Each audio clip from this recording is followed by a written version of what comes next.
Caden, a long, fast, straight run-in from 3.4 kilometers to go. How was it? Fast. Yeah, I mean, it was really fast, but we had a really strong headwind, so actually it was quite easy in the wheels, but then when you were pushing in the wind, it's incredibly difficult to move up. And how about the lead-outs there? Yeah, I mean, it was actually quite a mess, I think.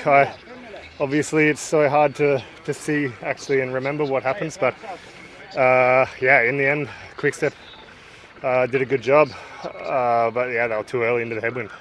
Merlier, Milano sprint, was that pretty regular? They held their line enough? Yeah, I think so. I actually was trying to get to the wheel of Jonathan Milan, but I think it was Jasper Sturven, yeah, pushed me out, which yeah, was a good move by him, I guess, and that cost me a little bit, putting me in the wind for a few hundred meters. Caden, what do you have to do to get the win? Oh, hopefully just keep knocking on the door. I mean, I have a motivated team, and we're staying really positive and trying our best every day, and I really believe it'll come as long as we get the right run. Just to show that you do not surrender in any way. Yeah, we just wanted to give it a try. Of course, the day didn't start in the best way possible with the abandon of Kian. We wanted to give it a try. You never know if maybe the sprint teams didn't cooperate well, or if they were trying to play a bit games, and maybe we were getting a bit more space. But yeah, also in the end, with only three, it would have been really difficult anyway to go to the finish. But still, if you don't try, you don't know. So it was good to do it like this, I think. Yeah, it was a long day on the saddle and a really fast finale with a tailwind. We knew it's always a little bit dangerous because tailwind, crosswind can mean crosswind, so it's a bit more stressful.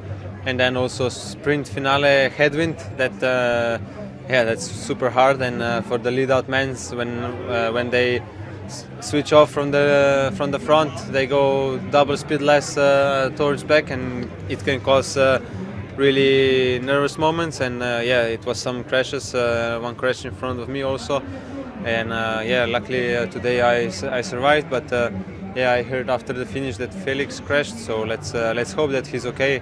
And it's just for me, it's just I'm happy that it's over today.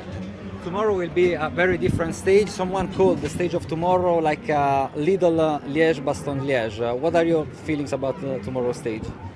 I don't think if it's like Liège-Bastogne-Liège, but if we remember Tirreno Adriatico and Van der Poel win, I think this is quite similar with really short steep climbs. And but yeah, it's a Grand Tour stage. It's gonna be really crazy for the breakaway, I think, unless somebody has other ideas from the bunch. But I doubt it. It's tomorrow is stage 12, and everybody wants their shot in the breakaway. So tomorrow is gonna be really hard today to control. Thank you very much. Thanks. Grazie. Tadej, I mean, it's safer at the front, but also you're risking it up there in those final 3.5 kilometers through that bend. What's your take on riding like that? Yeah, you never know where you can crash, and yeah, I always I ride always like more or less like this. I try to stay close to Rui and Milano in the final, and they did a great job, and also before the team did super good job staying on the left all the time, and we were safe more or less despite Felix crash. I hope he's okay, but you never know where it's gonna be the most dangerous point. But I always say it's like you need to stay in your own air bubble, and you never follow certain wheels. You don't touch anybody, and you can stay safe. So today, for example, the crash was right in front of me, and I can still avoid because there's you still have reaction time enough, but it's always dangerous also people from behind when they go at full gas, so you never know. The crash of Felix was right in front of you. That's what you're saying? No, in the final 500 meters was I think. Okay. I think this was quite this was for me the dangerous moment of today. And but yeah, you never know where this can happen because like 50 rider, like all the bunch goes 60 per hour or something, and it's always dangerous. Kian Utebrooks is out. And health check with you, how are you doing? And is there a scare around the peloton with everybody sniffling and then fever with Utebrooks? And yeah, it's a lot of guys sick, I see, and but for me it's getting better. I'm almost okay, but yeah, the peloton you can see. Maybe a few days ago, I think the day before rest day was like a lot of people just coughing and snorting. Plus, I hope everybody is okay. And like Kian got fever, and this is not nice in the Grand Tour. You know, it's really hard for the body, and if you have fever, it's really hard to continue. So yeah, maybe it's best from medical team to pull him out. Tadej, do you have an opinion on Tim Merlier's disqualification after the sprint? First time I hear, I don't know what happened, so I cannot really comment a lot on this because I didn't see. Sorry. Milano may have lost his chances because of Tim maneuvering there at the end of the sprint. Oh, that's a shame. I was just thinking he didn't have the legs, you know, to sprint. But I mean, if it's a case like this, I think then Milano can still win the stage, you know. Are you thinking of doing lead-outs again, like the day after tomorrow? Like today, for sure, was impossible for me. It was a headwind, and it's for the big guys, you know. Absolute power comes to play, and I think in 2 days' time, I think it's gonna be more or less the same. It's pancake flat, and the teams with the big guys, with big lead-outs. For me, it's impossible, you know. In Naples was hard finish, so for me it was more easy to do in the front.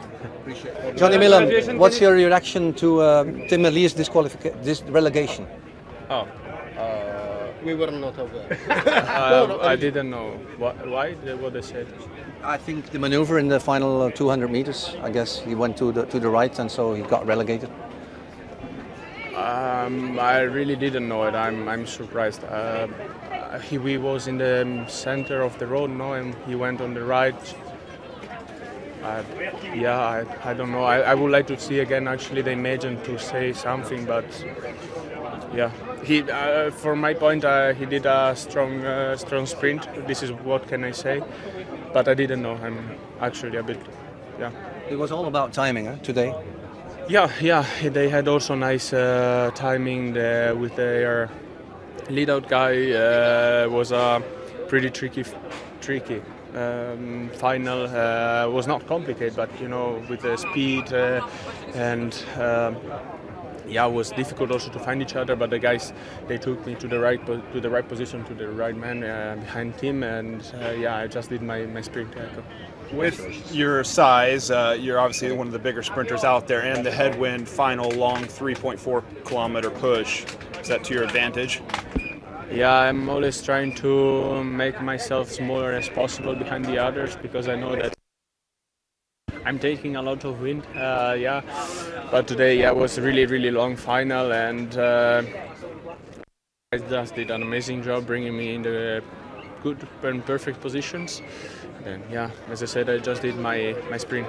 Can you take it about your choice during the sprint? Because you could have maybe followed Tim Merlier, get more slipstream, but you decided to do your own sprint. You were sure of your strength, it looked, because you won by a margin, but I mean, tell us your choice in this moment.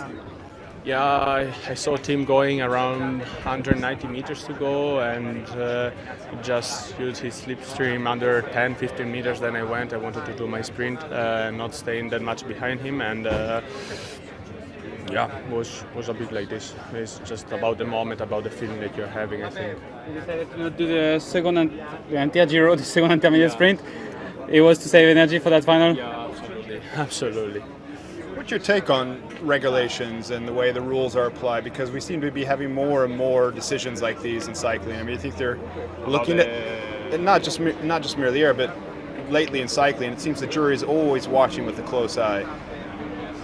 Yeah, I think one side, I don't know, there are rules and the jury are trying to let them respect. And but about Tim Merlier, No, not about him, but just in general, yeah, they are trying to make their job. I think, yeah, they're doing their job. Yeah.